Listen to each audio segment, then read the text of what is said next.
ഒരു ചെറിയ ഇടവേളയ്ക്ക് ശേഷം ശബരിമല സ്വർണ്ണക്കൊള്ള വീണ്ടും വാർത്തയാവുകയാണ്. ശബരിമല സ്വർണ്ണക്കൊള്ളയുമായി ബന്ധപ്പെട്ട തിരുവിതാംകൂർ ദേവസ്വം ബോർഡിന്റെ മുൻ പ്രസിഡന്റുമാരായ വാസു, പത്മകുമാർ, അതോടൊപ്പം തന്നെ ശബരിമലയിലെ ഉദ്യോഗസ്ഥർ, ദേവസ്വം ഉദ്യോഗസ്ഥർ, ഉണ്ണികൃഷ്ണൻ പോറ്റി ഉൾപ്പെടെയുള്ളവർ ജയിലിൽ പോയത് നമ്മൾ കണ്ടതാണ്. ഈ ശബരിമല സന്നിധാനത്ത് അയ്യപ്പന്റെ തിരുസന്നിധിയിൽ ഭക്തർ കാണിക്കയായി അർപ്പിച്ച അല്ലെങ്കിൽ ഭക്തർ തങ്ങളുടെ ആഗ്രഹ സഫലീകരണത്തിന് ശേഷം നൽകിയ സ്വർണം ഇത്തരത്തിൽ കള്ളന്മാർ കട്ടുകൊണ്ടുപോയ ഒരു കാഴ്ച നമ്മൾ കണ്ടതാണ്. ശബരിമല സ്വർണ്ണക്കൊള്ള കേരളം കണ്ട ഏറ്റവും വലിയ സ്വർണ്ണ കുംഭകോണമാണ്, അല്ലെങ്കിൽ ക്ഷേത്ര കുംഭകോണമാണ്. കോടിക്കണക്കിന് അയ്യപ്പ ഭക്തരാണ് ഒരു വർഷം ശബരിമല സന്നിധാനത്ത് ദർശനത്തിനായി എത്തുന്നത്. ലോകത്തിന്റെ നാനാഭാഗത്തു നിന്നും അയ്യപ്പ ഭക്തർ സന്നിധാനത്തേക്കെത്തും.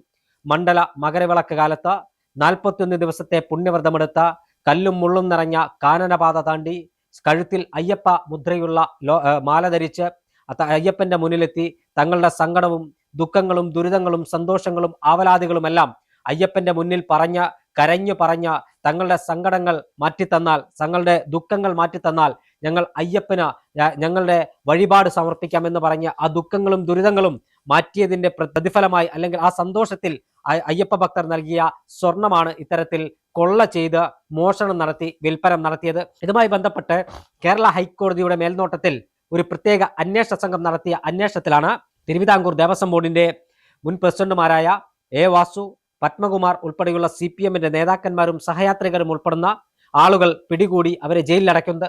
ഇത് വലിയ ഒരു ഗ്യാങ്ങിന്റെ നേതൃത്വത്തിൽ വലിയൊരു നെക്സസ് ഈ ശബരിമല സ്വർണ്ണ കുംഭകോണവുമായി പ്രവർത്തിച്ചിട്ടുണ്ട് എന്നതൊരു യാഥാർത്ഥ്യമാണ്. ഈ നെക്സസിന്റെ കരാളഹസ്തത്തിലാണ് ഇതിന്റെ ശബരിമല സ്വർണ്ണക്കൊള്ളയുമായി ബന്ധപ്പെട്ട കാര്യങ്ങളൊക്കെ മുന്നോട്ട് പോയത്. മുൻ ദേവസ്വം വകുപ്പ് മന്ത്രി കടകംപള്ളി സുരേന്ദ്രൻ, ബോർഡ് പ്രസിഡന്റായിരുന്ന PS പ്രശാന്ത് തുടങ്ങിയവരെയെല്ലാം പ്രത്യേക അന്വേഷണ സംഘം ചോദ്യം ചെയ്തിരുന്നു. എന്നാൽ ഇവരെ ചോദ്യം ചെയ്തതിൽ നിന്ന് കാര്യമായ വിവരം ലഭിച്ചിരുന്നില്ല എന്നാണ് അന്വേഷണ സംഘം പറഞ്ഞിരുന്നത്. കാരണം അവർക്ക് കൃത്യമായ പങ്കില്ല. എന്നാൽ ഇപ്പോൾ വീണ്ടും ഒരു നിർണായകമായ തീരുമാനമുണ്ടായിരിക്കുന്നു.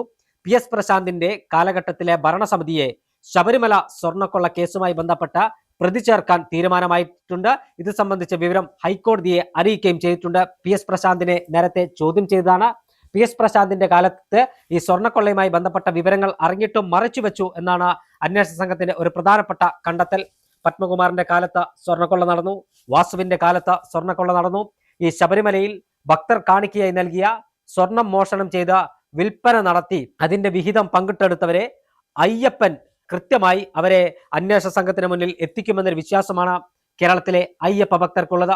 ശബരിമല അമ്പലത്തെക്കുറിച്ച് പറയുമ്പോൾ നമുക്കറിയാം, കേരളത്തിലെ നാനാജാതി മതസ്ഥർ ജാതിമത ഭേദമന്യേ എത്തുന്ന ക്ഷേത്രമാണ്.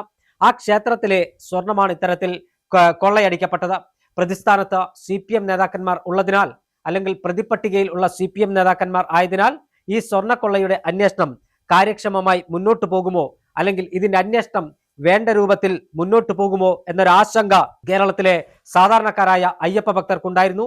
ഹൈക്കോടതിയുടെ മേൽനോട്ടത്തിൽ അന്വേഷണം മുന്നോട്ട് പോകുന്നത് മാത്രമായിരുന്നു ഏക ഒരു പ്രതീക്ഷയുണ്ടായിരുന്നത്. എന്നാൽ ആ പ്രതീക്ഷയെ തച്ചുടക്കുന്ന തരത്തിൽ അന്വേഷണം അട്ടിമറിക്കപ്പെട്ടോ എന്നൊരു സംശയം ഇപ്പോൾ പലരും ഉന്നയിക്കുന്നുണ്ട്.